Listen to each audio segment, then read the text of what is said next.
이번 영상의 핵심은 크게 세 가지입니다. 현대자동차가 준비한 경영 SUV의 확정된 이름은 캐스퍼입니다. 그리고 캐스퍼 차량의 실내 디자인에 대해서 일부 언급을 했었고, 차량의 실내 디자인 및 옵션은 가성비가 훌륭하다고 볼 수 있겠습니다.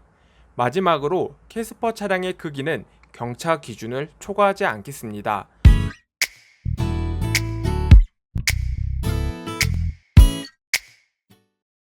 시청해주셔서 감사합니다.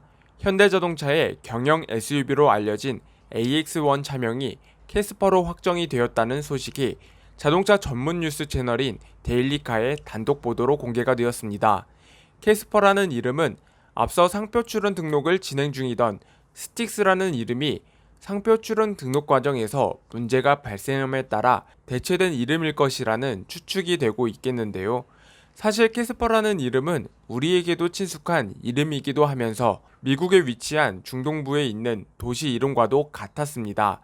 현대차는 수출형 모델에 붙이는 이름은 주로 북미의 도시 이름을 자주 사용하기 때문에 이러한 기조를 캐스퍼라는 이름을 사용함으로써 이어가는 것으로 볼 수 있겠습니다. 물론 이러한 사례는 앞서 출시한 베뉴와의 사례와도 비슷하기도 한데요. 아무튼 지금까지 현대자동차에서 가장 작은 SUV는 베뉴였었지만 캐스퍼라는 새로운 이름이 정해진 현대 AX1에게 자리를 비켜줘야 하는 신세가 될 것 같습니다. 그리고 캐스퍼가 자동차 시장에 공개가 될 때쯤에는 기아 레이와 베뉴 모두 긴장할 수밖에 없을 것 같은데요.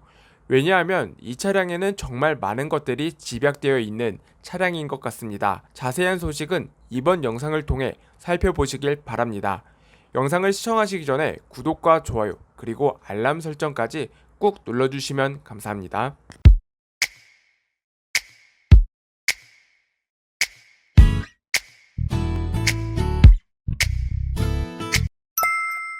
현대자동차의 경영 SUV인 캐스퍼는 그동안 차박 열풍으로 큰 인기를 받고 있는 기아 레이와 많은 비교를 받았습니다.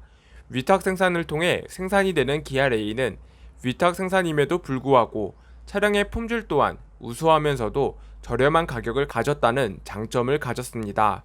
그 덕분에 현대자동차의 경영 SUV인 캐스퍼 또한 광주에서 첫 위탁 생산이 됨에 따라 차량 가격 면에서는 저렴한 가격이 될 것이라는 전망이 우세합니다. 현재까지 알려진 바에 따르자면 이 차량의 국내 판매 시작 가격은 900만원대부터 시작이 될 것이라는 전망이 되고 있습니다.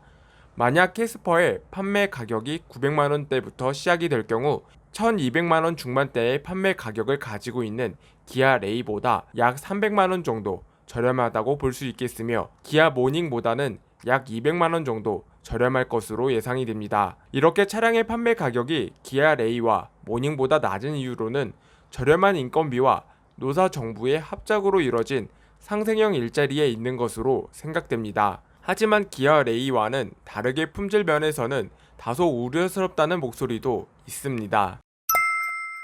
이러한 우려는 현대자동차의 경영 SUV인 캐스퍼를 위탁 생산을 맡게 된 광주 글로벌 모터스가 처음으로 양산하는 차량이라는 점입니다. 최근 노사정부 합작으로 지역 상생형 일자리 기업으로 알려진 광주 글로벌 모터스는 올해 상반기 완성차 공장을 완공했습니다. 18만 3천 평 규모의 부지에 들어선 광주 글로벌 모터스의 완성차 공장은 연 생산 10만 대가 가능한 규모로 차체 공장과 도장 공장, 그리고 조립 공장 등으로 구성된 것으로 알려졌습니다. 광주 글로벌 모터스의 완성차 공장을 완공한 이후 최근까지 차량 시험 생산을 통해 차량 테스트를 진행하는 등 9월부터 시작될 양산을 위해 약 4개월 정도의 안정된 품질 차량을 생산하기 위해 노력 중인 것으로 알려졌습니다. 물론 현대자동차에 위탁 생산되는 차량인 만큼 현대자동차에서도 품질 관련해서 꼼꼼한 검사와 심사가 이뤄질 것입니다. 하지만 처음으로 이뤄진 지역 상생형 일자리 사업인 만큼 숙련된 노동자들이 부족하다는 점에서는 자칫 캐스퍼의 품질에서도 적지 않은 영향을 끼칠 수 있다는 우려가 있습니다. 이러한 걱정에도 불구하고 현대자동차의 경영 SUV인 캐스퍼는 200만원에서 300만원이 더 비싼 레이와 모닝과 견줄 정도의 우수한 옵션 사양들을 갖춘 것으로 보입니다. 기아 레이와 마찬가지로 전방 충돌 방지 보조, 차로 이탈 방지 보조, 그리고 운전자 주의 경고 등 첨단 지능형 주행 안전 기술들이 적용될 전망입니다. 그 밖에도 지난 영상을 통해서 소개해드린 것처럼 10.25인치 풀 LCD 클러스터 적용을 통해 기아 레이와 모닝과의 상품성 차별성을 둔 것으로 보입니다. 한 가지 흥미로운 점은 센터 패시아의 높이보다 운전석 쪽 계기판의 높이가 낮은 모습을 살펴볼 수 있었는데요. 운전자석에서 정면을 바라보면 탁 트인 시인성까지 고려한 디자인 설계가 이뤄진 것으로 보입니다. 다만 차량의 가격 및 경영 SUV 차량인 점을 고려한다면 헤드업 디스플레이는 미적용될 것으로 보입니다.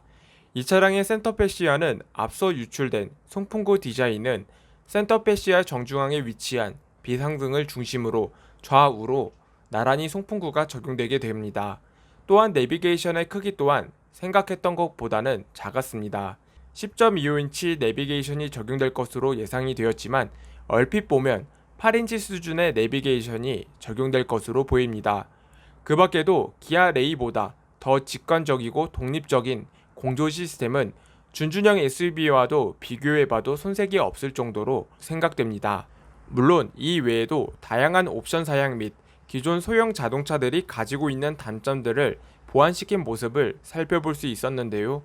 이와 관련해서는 다음 영상을 통해 이어서 설명하도록 하겠습니다. 캐스퍼 차량이 국내 경차 기준을 지킬지 또는 캐스퍼 차량을 위해 경차 기준을 완화할지에 대해서 많은 관심이 집중이 되었습니다. 한때 캐스퍼 차체 크기가 경차 기준을 넘어섰다라는 이야기가 있었지만 최근에 전해진 소식에 따르자면 이는 단순한 썰로 남는 것으로 보입니다. 아무튼 그동안 경차 시장을 살펴보면 기아 모닝과 레이 외에는 이렇다한 라인업이 사실상 없었습니다. 기아 셀토스를 바탕으로 소형 SUV가 주목을 받으면서 SUV가 자동차 시장의 중심으로 부상함에 따라 세단 시장과 함께 경차 시장의 크기는 훨씬 많이 줄어들었는데요. 물론 이미 상당히 오랜 시간 동안 모닝과 레이 단 두 대의 차량으로 경차 라인업을 유지했었던 만큼 뭔가 새로운 바람이 불었으면 좋겠다고 생각도 들었습니다. 하지만 현대자동차가 야심차게 준비한 경영 SUV 캐스퍼는 경차 시장과 SUV 시장 두 마리 토끼를 잡을 수 있을 것으로 기대가 됩니다. 그만큼 캐스퍼의 상품성은 강력하다고 볼 수 있겠습니다. 이번 영상의 핵심은 크게 세 가지입니다. 현대자동차가 준비한 경영 SUV의 확정된 이름은 캐스퍼입니다. 그리고 캐스퍼 차량의 실내 디자인에 대해서 일부 언급을 했었고 차량의 실내 디자인 및 옵션은 가성비가 훌륭하다고 볼 수 있겠습니다. 마지막으로 캐스퍼 차량의 크기는 경차 기준을 초과하지 않겠습니다. 앞서 말한 것처럼 다음 영상을 통해 본격적으로 기아 레이와 현대 베뉴 그리고 캐스퍼의 비교 소식 전달해 드리겠습니다. 오늘 준비한 소식은 여기까지입니다. 많은 분들에게 도움이 되셨으면 좋겠습니다. 다음에도 보다 유익한 자동차 소식들로 찾아뵙겠습니다. 시청해주셔서 감사합니다.